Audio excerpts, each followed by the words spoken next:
18. storočie prinieslo do celej strednej Európy obrovské kultúrne zmeny a mocné otrasy. Zatiaľ čo staré barokové chrámy pomaly vrhali tiene na nové osvietenské knižnice. Tradičná scholastika ustupovala sviežemu vetru a do popredia sa tlačila moderná a štátom riadená racionálna veda, ktorá vyžadovala úplne novú generáciu vzdelaných pedagógov. V tomto historickom prelome koncom augusta v roku 1744 prišiel na svet bystrý chlapec menom Ladislav Bielek. Narodil sa v Kysuckom Novom Meste, v hornatom kraji plnom hlbokých zelených lesov, rušných remeselníckych dielní a pevných drevených domov, kadiaľ prechádzali plne naložené kupecké vozy. Mladý chlapec pochádzal z váženej šľachtickej rodiny Zemanov, čo mu okamžite otvorilo ťažké kované dvere do tichého sveta vysokého klasického vzdelania. V tom čase bežní ľudia pracovali na poliach s motikami, no jeho rodinné zázemie mu poskytlo pohodlnú drevenú stoličku, drahý papier a možnosť študovať vybrané humanitné vedy. V chladných kamenných triedach trávil dlhé hodiny nad hrubými latinskými knihami, dôkladne študoval starobilú gramatiku a poctivo trénoval kvetnatú retoriku. Keďže latinčina vtedy fungovala ako hlavný jazyk kráľovských súdov a štátnych úradov, tento prísny jazykový drill mu dodal dokonalé nástroje pre jeho budúcu závratnú kariéru. 3. októbra roku 1764, keď mal mladý vzdelanec rovných 20 rokov, urobil osudové rozhodnutie a obliekol si dlhý tmavý habit rehole piaristov. Opustil svetské bohatstvo a dobrovoľne zviazal svoj ďalší život s prísnym kláštorným poriadkom, modlitbami a najmä s neúnavnou prácou vo vznikajúcich školách. Bol to nesmierne prezieravý krok, pretože kým staré jezuitské školy tvrdošíne trvali na starých dogmách, moderné piaristické učebne sa rýchlo plnili novými meracími prístrojmi a podrobnými mapami. Vyučovali sa tu zložité čísla z matematiky a tajomstva prírodných vied, čím sa rehoľa dostala do samotného čela školskej inovácie. Popri svojej náročnej učiteľskej práci hľadel mladý Ladislav aj na vlastný rozvoj a navštevoval starobilú univerzitu v meste Trnava. Pod klenbami jej majestátnych sál poctivo študoval zložité teologické spisy, až napokon s hrdosťou získal prestížny vysokoškolský doktorát v oblasti filozofie a potvrdil svoj mimoriadny intelekt. 12. marca roku 1773 stál v tichosti pred vyzdobeným oltárom a bol slávnostne vysvetený za katolíckeho kňaza. V tom istom pamätnom roku rímsky pápež vydal prísny dekret s voskovou pečaťou, ktorým definitívne zrušil dovtedy mocný a všade prítomný jezuitský rád. Vyprázdnené obrovské kláštory a opustené drevené katedry v celej Habsburskej ríši okamžite prevzali práve ambiciózni a pripravení piaristi. Pre čerstvého kňaza sa tak v momente otvorila široká cesta k obrovskej moci a zodpovednosti za vzdelávanie obrovských más ľudí v celej rozľahlej monarchii. Svoju učiteľskú dráhu odštartoval pod strmými vrchmi v meste Ružomberok, neskôr presunul svoje knihy a kalamáre do Krupiny a podolineckých múrov. Pred tichými študentmi v starých laviciach kreslil zložité matematické rovnice, vysvetľoval filozofické pravdy a rozprával napínavé príbehy z krvavej kráľovskej histórie. Prehlbenie jeho prestíže nastalo presunom do mesta Nitra, ktoré vtedy predstavovalo mohutnú baštu a mocenské centrum katolíckej cirkvi. Medzi hrubými múrmi tohto biskupského sídla si vybudoval obrovský rešpekt a neskôr sa sem vrátil v hrdom postavení alvikára, čím potvrdil svoju vysokú autoritu v štruktúre rehole.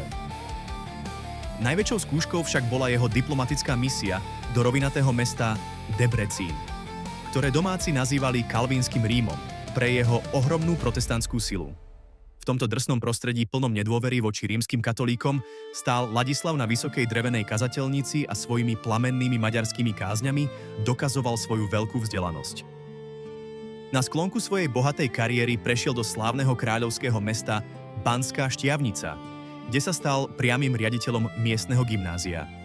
V tomto meste, plnom hučiacich banských strojov, dymiacich pecí a hlbokých tmavých šácht, sa formovala prvá skutočná a moderná banská technická akadémia na svete. Ladislavov realistický a logický prístup dokonale zapadol do tohto rušného priemyselného prostredia, kde inžinieri a vedci neustále skúmali vzorky surových kameňov a rúd. Dokázal pred študentmi majstrovsky spojiť starú tradičnú katolícku vieru s novým empirickým skúmaním skutočného fyzického sveta pomocou lúp a váh. Namiesto toho, aby sa zo strachu pred novou vedou ukryl za zatvorené dvere kostola, rozhodol sa odvážne používať samotný jazyk moderného rozumu. Prijímal vedecké objavy z nablískaných laboratórií, no zároveň učil mladých žiakov, že nad všetkými týmito pozemskými pravdami stále stojí nezmazateľný božský poriadok nebeskej klenby. V tom historickom období panovnička Mária Terézia vydala hrubý štátny dokument o obrovských zmenách v celom školskom vzdelávaní. Císarský dvor so svojimi zlatými sálami požadoval, aby školy už nevychovávali len tichých modliacich sa mníchov, ale aby formovali silných a pracovitých poddaných pre početné štátne úrady. Učený piarista túto cisársku požiadavku s radosťou prijal a preložil ju do bežného a zrozumiteľného jazyka pre obyčajný pospolitý ľud z ulice. Vo svojich plamenných knihách prosil pracujúcich rodičov s drsnými mozoľmi na rukách, aby posielali svoje malé deti do školských hlavíc s čistými tabuľkami a kriedou. Vytvoril úplne presné pravidlo o 3 dôležitých krokoch, ktoré podľa neho musí splniť každá jedna dobrá škola a učiteľ s trstenicou. Žiadal v prvom rade, aby z malých chlapcov vyrástli tzv. Múdri ľudia s bystrou otvorenou mysľou, schopní riešiť zložité problémy a učiť sa nové fakty z encyklopédií. Druhým krokom v jeho pláne bolo vychovať tzv. Užitočného občana, ktorý nezostane len ležať doma v posteli s knihou. Tento človek mal svojou každodennou fyzickou prácou, budovaním ciest a poctivým platením daní pomáhať rásť celej veľkej a hrdej štátnej spoločnosti. Tretím a najdôležitejším vrcholom jeho snaženia bolo vypestovať v srdci študenta tzv. Dobrého a hlboko súcitného kresťana. Tento silný morálny kompas mal chrániť človeka pred zlom, aby svoje nadobudnuté vedomosti a zručnosti s ostrými nástrojmi nikdy nezneužil proti svojim blížnym a slabším susedom. Ladislav však vonkoncom nebol iba tichým a pokojným učiteľom, ale aj dravým literárnym bojovníkom, ktorý písal do novín ostré latinské epigramy. Vo svojich úderných a krátkych veršoch nekompromisne útočil na radikálne francúzske myšlienky slávneho filozofa Voltaira, ktoré sa vtedy rýchlo šírili po pultoch knihkupectiev. Tento vzdelaný slovenský kňaz chcel svojich verných študentov zo všetkých síl ochrániť pred módnym slobodomyšlienkarstvom veľkomiesť.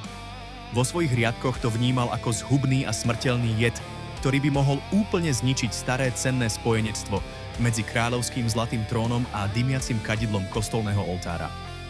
Napriek týmto tvrdým literárnym bitkám, kňaz s rovnako silným hlasom odsudzoval zaslepený cirkevný fanatizmus a temnú bigotnú nevedomosť vo vlastných radoch.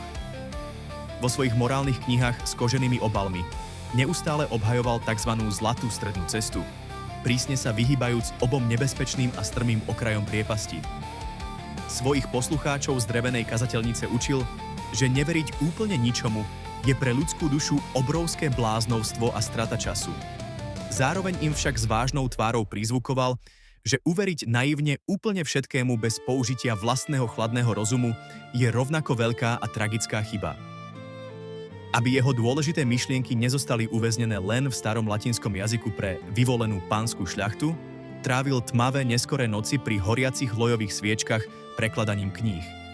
Písal mravoučné príbehy a neskôr krásne opísal hrdinské vojenské činy dávneho kráľa svätého Štefana s mečom v ruke.